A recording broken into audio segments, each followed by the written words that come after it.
And Thrive family, welcome back to the Stroke Thriver podcast with me, Dr. Brent Calhoun, your Thrive recovery coach. And I'm glad you're back here. Um, every Thursday at 5 p.m. Eastern Time, I come on and talk with you about issues that are in my heart or mind, or maybe they impact our recovery, or maybe they're just something I notice that can affect anybody or everybody. So, but real quick before we get started, if you're a listener and you were back then, you remember the show was called Stroke Folk Show. That same energy is still there. It hasn't gone anywhere. It's just moved. Past episodes, all my past episodes of my podcast, go to my YouTube channel.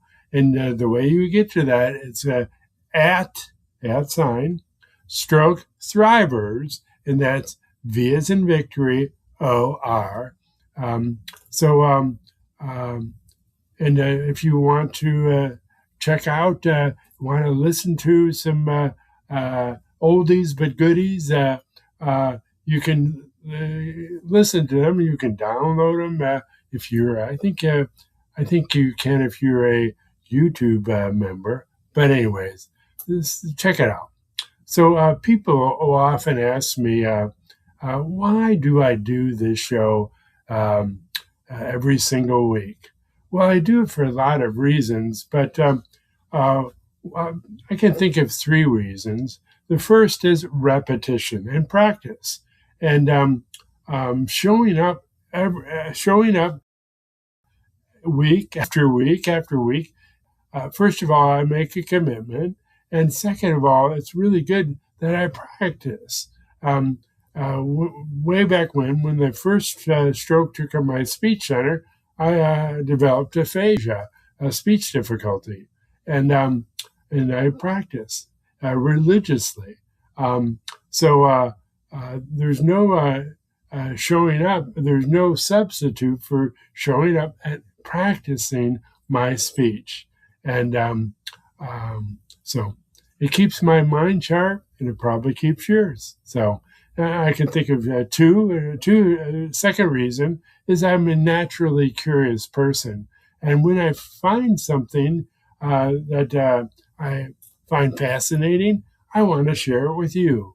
And third is this is a place where I can share what's on my heart or my mind, and nobody censors me.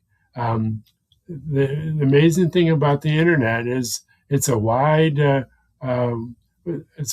west, and anything goes. But I can reach out to you. So there's no script for that. Just my feelings. All right. And if the podcast isn't alone, you can check out my books. I've got two so far and more coming, but the first I published over almost 2 years ago, Stroke Survivors First Aid Kit. And it's about my recovery, but it's about your recovery, or the loved one recovery, or the person you provide some care for. It's helpful because it motivates them, just like it does to me, because I often refer to my book and I say, well, what did I do? Oh, yes, that's right. So check out that. The other, I think I published it about 6 months ago. It's a word search for stroke recovery book, volume 1. But this is the easiest one because after I had the strokes and was trying to reestablish the patterns, recognizing words out of the jumble of letters. But that's what this does. And when I volume 2 is a little bit harder, and volume 3 is even more harder. And you can measure yourself as you progress. And you can find those books. Type your brother.com/stroke-books. And when I publish other books, they'll be there too. So, and the other thing, when I first published my book, I referred to myself as a stroke survivor. But as I started to think about it, I realized I wanted more. And so I used people, other designers, to make my designs. And I want to use thrivers instead of survivors. So check them out. You can go there and look at, I think I have 12 or 13 designs, and more is coming. And remember, when you decide to wear your Stroke Thriver, you're saying two things. First of all, it's an opportunity for you to talk what's a thriver versus survivor. And second, you can talk about stroke prevention. Those are both very admirable topics. And one last thing before we jump in, something I shared eons ago, it's worth repeating. Real, lasting change only happens when you do three things. You change your words, you change your body and your brain, and you take action. And they all move in the same directions over and over, again and again, not just once, but repeatedly. And that's when change occurs. That's what repetition, it rewires your brain. And that's neuroplasticity. So check it out. All right, let's get into it. Today I want to talk about a relationship framework that's been sitting with me for a while. Dr. John Gottman is Four Horsemen. If you've never heard of it, Gottman spent decades studying couples, and he found four communication patterns so corrosive that he could watch a couple of argue for a couple of minutes, a few minutes, and predict with amazing accuracy, I think the 87%,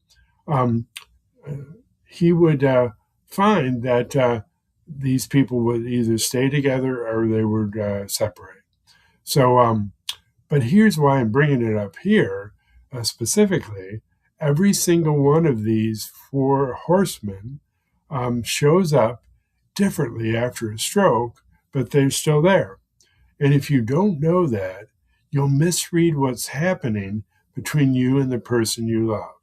So a quick aside before I go further, horseman is Gottman word, not mine. And it's a little dated or gendered for what we're doing here. So from here on out, I'm going to call them our four horse persons. Same framework, same four patterns, same research behind them, just the language that actually fits the thrivers and their loved ones and the caregivers I'm talking to. So let's meet our four horse persons. The first one is criticism. Criticism is attacking your partner's character instead of naming a specific behavior. So there's a real difference between you never help me and I need help with the dishes tonight. So did you hear that?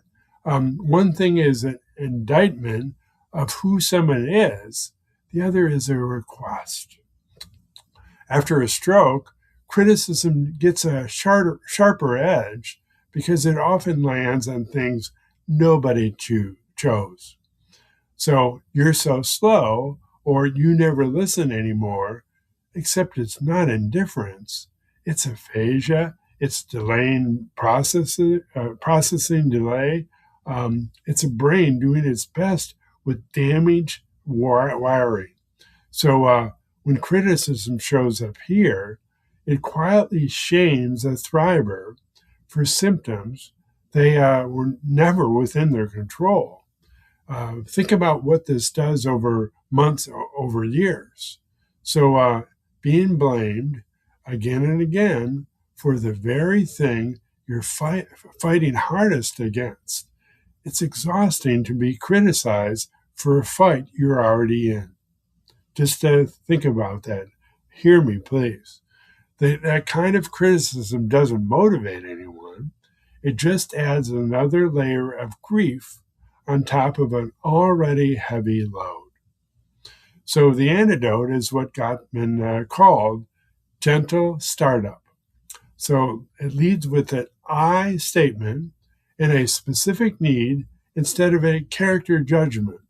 Something like, I feel overwhelmed when I'm doing all the errands. Can we figure out what you can take on this week? So same complaint, completely different landing. So notice there's no character attack in there at all, just a feeling and a concrete ask. So that's the whole shift. So that's the first horse person. All right. The second horse person is contempt.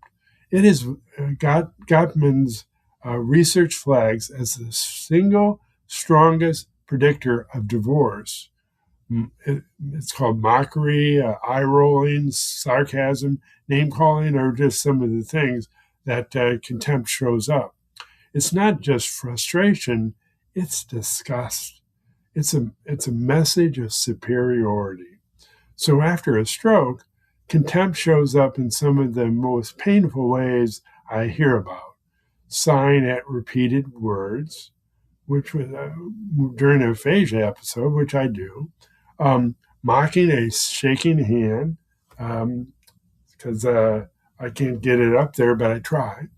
Or a gut-wrenching phrase, I married a different person. It isn't like I chose the strokes. So I want to be direct with you here. This is where dignity erodes the fastest. If you're a caregiver, please, and you recognize yourself, that's not a moral failing. It's exhaustion talking. But it still needs to be named and interrupted before it becomes the default tone of the relationship. The antidote is a culture of appreciation. This means actively noticing out loud what other person is doing right, either the caregiver or you, if you is the stroke thriver. So you need to know the person is doing right, notice it out loud, and especially the effort behind something slow or imperfect, not the outcome. So the effort. A slow sentence finally comes out right. A shaky hand that still reaches up, brings the cup up to the mouth. Say it out loud when you see it. Either it happens when you have the stroke or the caregiver. That's an antidote in action. Number 3, defensiveness. This is when the victim or counterattack instead of actually hearing the complaint. I only forgot because you didn't remind me. Instead of simply owning the miss. This only tends to show up both sides after a stroke. The caregiver defends their burnout. I'm doing everything. The thriver defends their limitation. I'm not tired because I'm tired. It's not my fault because I'm tired. And here's the hard truth. Both of these things can be completely true at the same time, but defensiveness, even when it's justified, blocks repair. It keeps two true things from ever meeting in the middle in a relationship where nobody's complaint ever lands in a relationship. It quietly starts to starve. So the antidote is taking responsibility for your part. And even just 10% of it, it's just a start. So you're right. I was short with you. Huge. That's it. It's that small an omission, it de-escalates it fast. And because it gives the other person somewhere to land instead of something to fight. So, and the last item is stonewalling. Stonewalling is shutting down, going silent, physically withdrawn from the conflict. Here's the thing. It's usually not indifference. It's usually a nervous system overwhelmed that shuts down.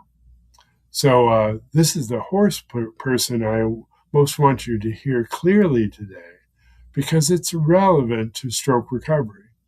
Cognitive fatigue after a stroke can trigger a real neurological shutdown, not an emotional one. Your brain runs out of processing capacity before your heart ever runs out of care.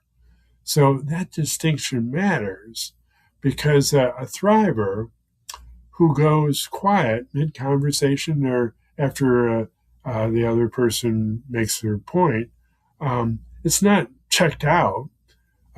Just they're overloaded. And misreading it as indifference is one of the most common and most damaging mistakes I see in relationships. And it can turn up a moment of neurological overwhelm into a moment of relational injury, which is the last thing anybody needs on top of everything else. So the antidote is physiologically self-soothing. So a break either on the caregiver or your loved one or you, if you're at a stroke, a break of, say, 20 minutes or more before picking up the conversation back up, illicitly framed as, I need to pause, not walk away for good. So that framing is everything. It's the difference between a retreat and an abandonment. So remember, please, these four horse people, let's work on these antidotes, and we can lose these horse people before they can become a problem. All right, Thrivers, of any part of this named as something you've been living with, but couldn't put words to, replay it and share it with the person in your corner, and you guys can talk about it. So sometime the most healing thing isn't a new strategy. It's finally having language for what's really already happening. So work on it and put it in the comments and help me. Let me know what you think or what you feel. And gratitude and grit. Remember, you're a thriver. That's V as in victory. O-R.